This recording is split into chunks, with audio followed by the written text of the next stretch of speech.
Bonjour et bienvenue. Dans cette vidéo, on va calculer l'accélération moyenne à partir de graphiques. Et on aura deux cas comme on avait pour la vitesse moyenne. Alors, on aura le cas facile, où on nous donne le graphique de vitesse avec les temps. Alors, le delta V dont on a besoin à la formule, on va seulement le lire sur les axes. Et peu importe ce que le mobile va faire entre-temps. Et alors, on aura l'exemple le plus difficile, qui est plutôt celui que vous pourriez avoir lors d'une entéro, qui est plutôt sur un graphique d'accélération avec le temps, où on doit prendre l'air, comme on a fait avant, pour la vitesse moyenne. Alors, regardons comment on fait dans le cas facile. Alors, dans le cas facile, on voit que on peut très facilement mesurer la différence de vitesse. Alors, on écrit la formule, accélération moyenne, c'est la différence de vitesse sur le temps. Ça veut dire vitesse finale moins vitesse initiale sur le temps final moins le temps initial. Alors, vitesse finale, le mouvement s'arrête là à moins 5. Moins vitesse initiale, c'est les 5. Le temps final, c'est le 4. Le temps initial, c'est 0. Et ça va être, évidemment, mètres par seconde au carré, parce que nos axes sont dans le système international.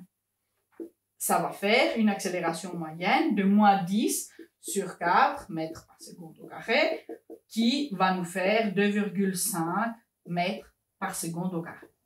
Alors, on voit bien qu'on a une accélération moyenne qui va être négative, qui est tout à fait normale. On voit que la vitesse baisse. En fait, à un moment, même, on commence à reculer. Alors, ça, c'est le cas facile que vous devez savoir faire. Mais en général, voilà, je teste plutôt les choses un peu plus difficiles. Alors, je vais effacer ici, comme avant, pour travailler sur les graphiques. Alors, ces graphiques est un graphique d'accélération avec le temps. Et dans un graphique d'accélération avec le temps, l'air entre la courbe et l'axe de temps, ça va nous donner le delta V de la même façon qu'avant qu'on avait un graphique de vitesse avec le temps, l'air nous donnait le delta X. Alors le travail finalement est exactement le même. Et tout air qui va être au-dessus de l'axe va être positif, tout air qui va être en dessous, ça va être négatif. On tient ça en compte. Alors, comment est-ce qu'on travaille? Pour trouver le delta V total, on doit séparer à deux paliers parce qu'on voit qu'ici, on ne sait pas vraiment faire une formule magique. Alors, palier A, palier B, C, D. Quoique, ici, on peut le prendre ça comme un grand triangle, il n'y a aucune différence. On verra en tout cas quand on fera le chiffre. Alors, regardons la différence de vitesse qu'on a lors du palier A. Alors, ça c'est un triangle, alors 1 sur 2 fois la base qui est 1 fois la hauteur qui est 2. Alors, ça va nous faire facile 1 mètre par seconde. Attention à l'unité, là on a vitesse. Alors, le palier B, ça c'est encore plus facile parce que l'air est 0. Alors on n'a aucun changement parce que là on n'a aucune accélération. L'accélération est nulle. Pourtant, ce n'est pas le cas dans le palier C. Dans le palier C, on est même en fait en négatif parce que vous voyez ici, la hauteur est négative, c'est moins 2. Alors, on aura un triangle 1 sur 2 fois la base qui fait 2. Je me suis trompée ici. Oui, désolé. Je dois reculer pour dire que ici, la base, c'est 2, c'est pas 1. J'ai mal lu. Ici, c'est 1. Alors ici, on a 2 mètres par seconde. Désolé. Parce que c'est 2 fois 2, 4 divisé par 2, ça fait 2. Alors, on revient ici au C et on a 1 sur 2 fois 2, qui est la base, fois moins 2, qui est la hauteur. Et en mètres par seconde. Alors, ça va partir et on aura moins 2 mètres par seconde pour le palier C.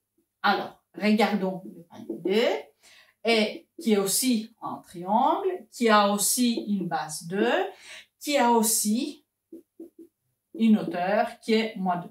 Et ça, c'est 1 mètre par seconde. Alors, pour la même raison, on aura moins 2 mètres par seconde comme différence de vitesse. Alors, la différence de vitesse totale, c'est dont on a besoin pour calculer l'accélération moyenne.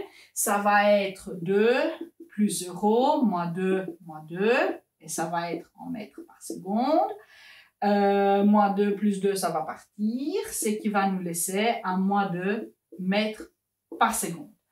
Alors, c'est exactement cette valeur qu'on peut mettre dans notre formule. Et l'accélération moyenne, alors, ça va devenir moins 2 mètres par seconde sur tous les mouvements, c'est 8 secondes. OK? Alors, ça va être négatif. 1 sur 4, c'est 0,25 mètres par seconde au carré. Alors, on a une accélération moyenne qui est négative. Alors, je vous laisse avec un défi. Et ça va être un autre graphique, bien évidemment. Alors, je fais celui-là.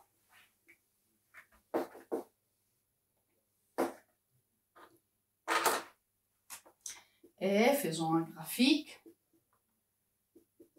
de l'accélération en mètres par seconde au carré avec les temps en secondes. Alors, mettons le 0, 1, 2, 3, 4. Je vais opter pour un mouvement qui ne commence pas à 0. Comme ça, attention à votre delta T comme avant. Alors, 1, 2, 3, 4. Faisons moins 1 aussi. Alors, on commence ici. D'ici, on arrive à 0. Puis, on fait un palier qui est horizontal sur l'axe de T. Et ici, on va vraiment monter. On aura une accélération fort accélérée.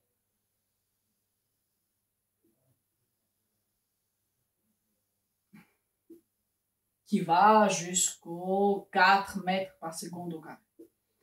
Alors, voilà. Ce que je vais vous demander de faire, c'est de me calculer l'accélération moyenne en valeur, en mètres par seconde au carré, bien évidemment, et de la dessiner sur le graphique.